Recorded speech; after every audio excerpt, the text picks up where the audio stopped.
മനുഷ്യകുലത്തെ വിമോചിക്കാനായിട്ട്, രക്ഷിക്കാനായിട്ട് അവൻ കുരിശിൽ പിടഞ്ഞു മരിക്കുന്നത്, വേദനിച്ച് മരിക്കുന്ന ഒരു യേശുവിൻ്റെ ചിത്രം നമ്മുടെ മുമ്പിലുണ്ട്, യേശു ക്രിസ്തു. അപ്പൊ അതേപോലെ തന്നെ ഈ വേദങ്ങളില് പ്രജാപതിയെ കുറിച്ച് പ്രതിപാദിച്ചിട്ടുണ്ട്. ആ പ്രജാപതിയും കർത്താവായ യേശുവും ഒരാളാണ് എന്ന് സമർത്ഥിക്കുന്ന ആ വേദഭാഗങ്ങളിലൂടെയും വിശുദ്ധ ബൈബിളിലെ ഭാഗങ്ങളിലൂടെയാണ് നമുക്ക് കടന്നു പോകുക. അപ്പോൾ ഇവിടെ 5 പേരും ഉള്ളെങ്കിൽ 5 പേരുടെ ആത്മാവ് ദൈവത്തിന് വളരെ വിലപ്പെട്ടതാണ്. അപ്പൊ അതുകൊണ്ടാണ് ഈ സമയത്തിന്റെ പരിപൂർണതയിലും നമ്മൾ സംസാരിക്കുന്നത് ദൈവത്തിന്റെ സ്നേഹത്തെ പ്രതിയാണ്. പ്രിയമുള്ളവരെ, അല്പസമയം നിങ്ങളുടെ ശ്രദ്ധ ഞങ്ങളിങ്ങോട്ട് ക്ഷണിക്കുകയാണ്.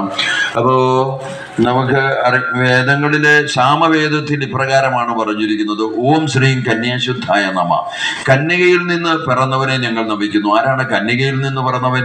യേശുക്രിസ്തുവിനെ കുറിച്ചാണ് ഇപ്രകാരം പറഞ്ഞിരിക്കുന്നത്: കന്യക ഗർഭം ധരിച്ച ഒരു പുത്രനെ പ്രസവിക്കും, അവന് ദൈവം നമ്മോട് കൂടെ എന്നർത്ഥമുള്ള എമ്മാനുവേൽ എന്നവൻ വിളിക്കപ്പെടും. അപ്രകാരം വീണ്ടും പറയുകയാണ്: ഓ ശ്രീ ദരിദ്രായക നമ. ദരിദ്രനായി പിറന്നവനെ ഞങ്ങൾ നമിക്കുന്നു.